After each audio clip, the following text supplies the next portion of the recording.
Alright guys, so here's a little laundry room in the Oak Brook community of Florence, Kentucky.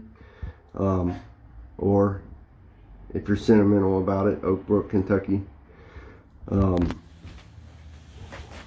Just a little tiny laundry room that we're going to turn. Show it to you from this point of view as well. We'll grab some pictures. Alright, end of the day. This is what we did. We transformed this little laundry room. This color is called Natural. I don't know how you pronounce it, but this washer and dryer is coming out in a couple days, and that's what this is for, is preparation for a new washer and dryer in here.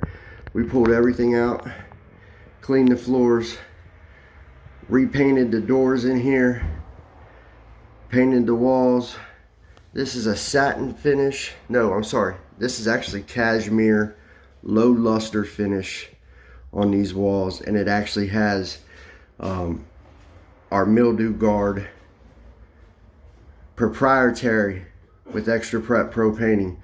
Our mildew guard, it'll help fight mildew growth for up to 2 years on these walls, from the heat and humidity from the dryer and stuff in here. Look at it, get a look at it this way. Just a nice little deal.